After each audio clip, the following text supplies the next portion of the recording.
নাহমাদুহু ওয়া নুসাল্লি আলা রাসূলিহিল কারীম। বিসমিল্লাহির রহমানির রহিম।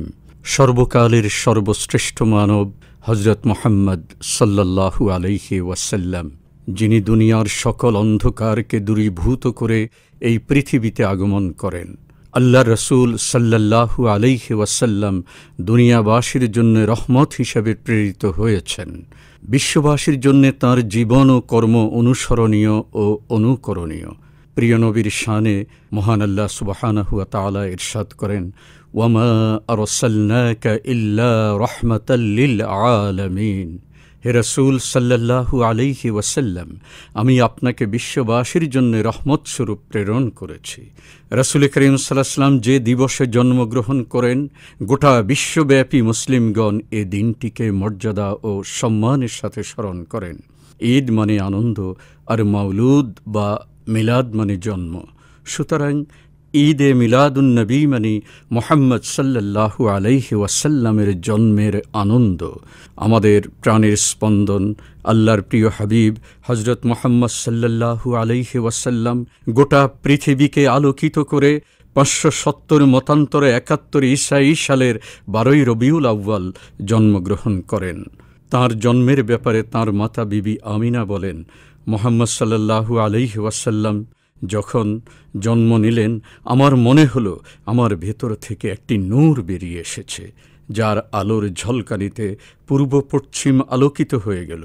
প্রিয় রাসূল সাল্লাল্লাহু আলাইহি ওয়াসাল্লামের জন্মের পর তার চাচা আবু লাহাব তাঁকে কোলে নিয়ে একবার তাঁর ভাতিজার দিকে তাকান, আরেকবার আকাশের চাঁদের দিকে তাকান। এ প্রসঙ্গে কবি কাজী নজরুল ইসলাম বলেছেন, তোরা দেখে যা আমিনা মায়ের কোলে, মধু পূর্ণিমারি সেথা চাঁদো দোলে। নবী মুহাম্মদ সাল্লাল্লাহু আলাইহি ওয়াসাল্লাম জন্মের 7ম দিনে তাঁর দাদা আব্দুল মুত্তালিব অনেকগুলো উট জবাই করে মক্কার মানুষদেরকে দাওয়াত করে খাওয়ান এবং নাতির নাম রাখেন মুহাম্মদ। মুহাম্মদ শব্দের অর্থ হচ্ছে অগণিত বার যার প্রশংসা করা হয়, যার মধ্যে সকল প্রকার গুণরাজি কল্যাণ নিহিত থাকে। আরবের প্রথা অনুযায়ী অভিজাত পরিবারগুলোকে দুগ্ধপান ও লালন পালনের জন্যে অন্য মহিলার কাছে ন্যস্ত করা হতো। সে হিসাবে শিশু মুহাম্মদ সাল্লাল্লাহু আলাইহি ওয়াসাল্লামকে যিনি লালন পালনের দায়িত্ব নেন, তিনি হলেন হযরতে হালিমাতুস সাদিয়া। শিশু মুহাম্মদ সাল্লাল্লাহু আলাইহি ওয়াসাল্লামের দায়িত্ব নেয়ার পর হালিমাতুস সাদিয়ার সুদিন এসে গেল। এ প্রসঙ্গে হযরত হালিমা বলেন, শিশু মুহাম্মদ আমার বাড়ি আসার পর আমার দুর্বল উটগুলো মোটা তাজা হয়ে গেল, আমার দুগ্ধ বেড়ে গেল এবং আমার ফসলের ক্ষেত শস্য শ্যামলায় ভরে গেল এবং অল্প সময়ের মধ্যে আমাদের সংসারের দারিদ্রতা ঘুচে গেল। হাদিস শরীফে এসেছে, যদি মহানবী হযরত মুহাম্মদ সাল্লাল্লাহু আলাইহি ওয়াসাল্লামকে সৃষ্টি করা না হতো, তাহলে পৃথিবীর কোনো কিছুই সৃষ্টি হতো না। এই প্রসঙ্গে রাসূল করিম সাল্লাল্লাহু আলাইহি ওয়াসাল্লাম ইরশাদ করেন, আউয়ালু মা খালাকাল্লাহু নূরি, অর্থাৎ মহান আল্লাহ তাআলা সর্বপ্রথম আমার নূরকে তৈরি করেছেন। প্রিয় নবী হযরত মুহাম্মদ সাল্লাল্লাহু আলাইহি ওয়াসাল্লাম আমাদের জন্য আল্লাহর পক্ষ থেকে যে জীবন বিধান নিয়ে এসেছেন, আমরা যদি সেগুলো মেনে চলি, তাহলেই আমাদের জীবন হবে সুন্দর ও সার্থক। যদি বছর বছর ধরে রাসূল সাল্লাল্লাহু আলাইহি ওয়াসাল্লামের জন্ম বৃত্তান্ত আলোচনা করি, কোনো লাভ হবে না। বরঞ্চ রাসূল করিম সাল্লাল্লাহু আলাইহি ওয়াসাল্লাম যা নিয়ে এসেছেন, সেগুলোকে মজবুতভাবে হৃদয়ে ধারণ করতে হবে। এই প্রসঙ্গে মহান রব্বুল আলামিন ইরশাদ করেন, মা আতাকুমুর রাসূল ফাখুযুহু ওয়া মা নাহাকুম আনহু ফান্তাহু। অর্থাৎ আল্লাহ রাসূল সাল্লাল্লাহু আলাইহি ওয়াসাল্লাম যা নিয়ে এসেছেন তা গ্রহণ করো এবং যা নিষেধ করেছেন তা বর্জন করো।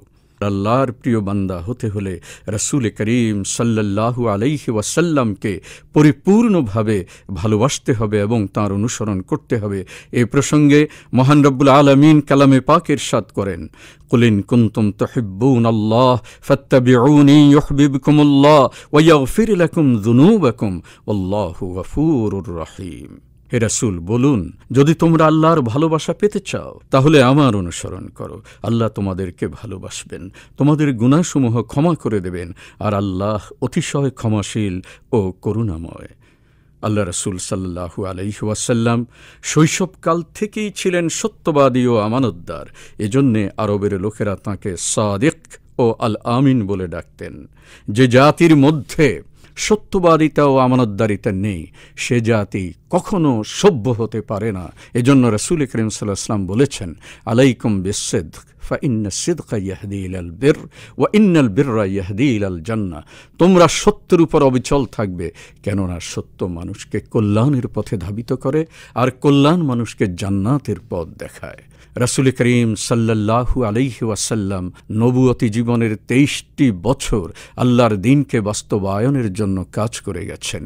আমরা যদি তাঁর রেখে যাওয়া দ্বীনকে বাস্তবায়নের চেষ্টা করি, তাহলে আল্লাহ ও আল্লাহ রাসূল আমাদের উপর খুশি হবেন।